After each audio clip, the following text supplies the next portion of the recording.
Orang kalau lahir kan wah gitu, kalau aku enggak wah. Enggak ada. Kalau ada orang yang bilang aku lembek, itu mungkin karena tontonan TV. Karena aku memang lakunya seperti itu. Kalau tiba-tiba aku seperti Pak Wendy, seperti Pak Dika, orang nggak akan nonton karena Nasar itu bukan aslinya Nasar. Tapi pada saat begini, itu baru Nasar. Orang mau lihat, ya kan? Gitu. Tapi dia tarik tambang tiap malam, Tiap malam kita cari duit susah banget. Bukan cuma tarik tambang kita. Sekarang ada lagi baru. Apa? Itu balap karung. Balap karung. Iya. Tapi udahan sih. Kalau aku penonton maunya aku gitu. Maunya tuh aku yang kalau orang ngundang Nasar tuh bukan yang cuman nyanyi, berdiri, cicet, udah. Nggak gitu. Jadi mau baju yang aneh, gaya yang aneh-aneh gitu. Dengan atraksi yang apalah segala macam gitu. Jadi kalau tiba-tiba aku yang kalem gitu tuh berarti Nasar pilihannya dua, dia lagi sakit atau sakit banget. Memang nyanyi dari kecil? Aku dulu sebelum nyanyi itu nari di sekolah. Lucunya gini, kalau dulu waktu di sekolah itu dulu kalau karnaval anak-anak kan ada yang misalkan baju Nusantara atau merah putih. Nah kalau Nusantara aku selalu ikut, tapi permasalahannya aku selalu pingin pakai sanggul. Oh sanggul. Jadi kayak Kartini gitu, maksudnya pengennya gitu, nggak pernah mau pakai beskap atau apa. Jadi kelas 2 gitu. Emang terbentuk udah dari lahir. Orang kalau lahir kan wah gitu, kalau aku nggak wah. Gitu. Dokternya juga bingung. Kata dokter begitu mau dilepas gini, wah. Ya belum apa-apa, udah ngondek. Kalau pelajaran olahraga, aku menangnya di larinya doang. Misalkan kayak disuruh pemanasan lari, selebihnya kalau main bola aku nggak bisa. Main bola gitu nggak bisa. Suruh basket nggak bisa. Suruh jadi kiper ini kebobolan terus. Karena begitu bola gini. Aku termasuk orang yang kerja dari kecil. Jadi dulu kalau mau punya apa-apa, kita kan dari orang yang ya kita tidak bilang susah ya, karena setiap orang punya kadar susah masing-masing. Jadi kita hidup yang sederhana. Pilihannya kalau mau pulang naik beca, harus bawa barang dagangan. Jadi dulu aku tuh masukin kayak roti buat burger gitu, terus apa pokoknya ke warung-warung gitu masukin. Nanti pulangnya kita ngambilin uangnya. Terus bawa kayak kue Bugis, kue Nagasari apa masukin. Itu usaha orang tua? Separuh mama, separuh ada dari orang gitu. Misalkan aku pokoknya jatahnya naik beca pulang pergi. Kan enak tuh. Nggak capek nggak apa, tapi harus gitu. Harus perginya tuh harus repot bawa segala macam. Nah pulangnya baru enak. Nah, tapi kalau nggak laku nggak apa ya, kita harus sambil pulang tuh sambil belum sisa sedikit lagi gitu. Jadi gue pengen beli ini, pengen jajan, pengen apa gitu misalkan. Nyanyilah di pub.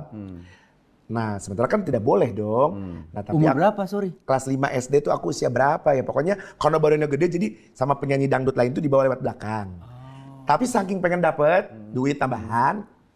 Kan kalau dulu mah punya duit 150.000 tuh.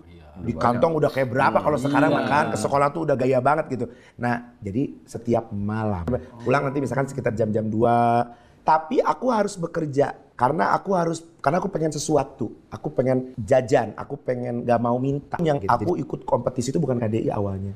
Dari mulai AVI, Indonesian Idol, ikut semua Indonesian Idol tuh aku setahap lagi masuk juri artis. Kata jurinya, kamu tuh suaranya dangdut. Kamu harus nyanyi dangdut, baru nanti kamu besar di dangdut. Padahal yang ngomong bukan juri artis.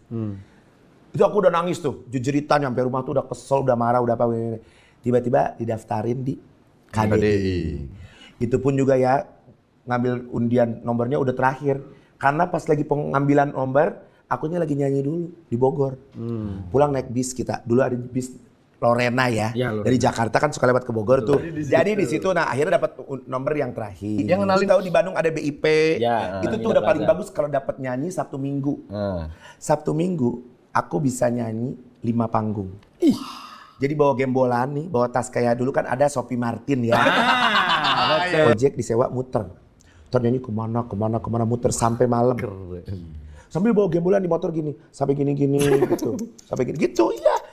Nanti dapat dikumpulin dari sini 50.000, dari sini misalkan 35.000, dari sini 75.000. Tadi dikumpulin berapa ratus ribu, ke sekolah tuh kita udah kayak bos gitu. Ditraktir. Tapi tetap yang ditraktir yang cakep-cakep. Kakak-kakak kelas yang ditraktir gitu. Pokoknya hidupnya tuh memang betul-betul untuk bekerja dan tidak mau merepotkan keluarga. Tapi Aku nggak tahu ya, aku dulu waktu kecil tuh nggak ada kepikiran jangan kan pacaran ya. Main nongkrong sama teman-teman aja itu kayak susah banget gitu, keras banget. Aku tuh dulu waktu kecil hidupnya tuh maksudnya tuh gini, didikannya ya.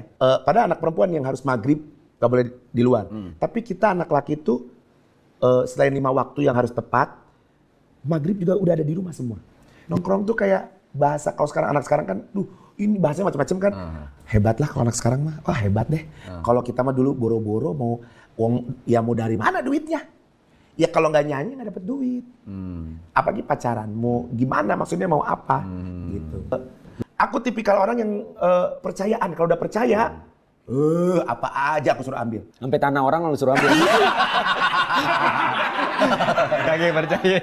Ya mereka lebih profesional dalam bekerja. Dan Ada SOP-nya Karena jelas. backgroundnya mereka kan. bukan, mereka membawa aku menjadi gini. Kalau lingkungannya yang lembek, jadi lembek terus. Basicnya sudah lembek, dikawal sama sekelilingnya yang lingkungan yang lembek, jadi Tapi kalau basicnya lembek, dikawalnya sama yang keras, dia akan ke bawah mau Lu nggak tahu mau. dari mana dia keras? Karena aku tahu. lah kan. Iya kan. Aku tahu. Aku tidak pernah mau disebut king. Iya, Karena siapa king yang of dangdut itu adalah Bapak Haji Rhoma Irama. Sampai kapanpun Bapak Haji Rhoma Irama adalah Bapak Dangdut, Raja Dangdut. Nah itu aku kayak sekarang ada Opa Nasar. Aku tidak minta dipanggil Opa, tapi aku juga pertama gini, Opa apaan sih emang gue orang tua dipanggil Opa? Enggak, Opa itu cowok muda gini, Kiowo. Nah aku juga nggak tahu apa. Tapi penonton tiba-tiba Opa Nasar. Apa itu? Aku pun nggak tahu. Orang Arab dipanggil opan. Iya, padahal kan kita biasa ahlan wa sahlan gitu jami'an. Kayak penyanyi dangdut papan atas deh sekarang. Sok sih.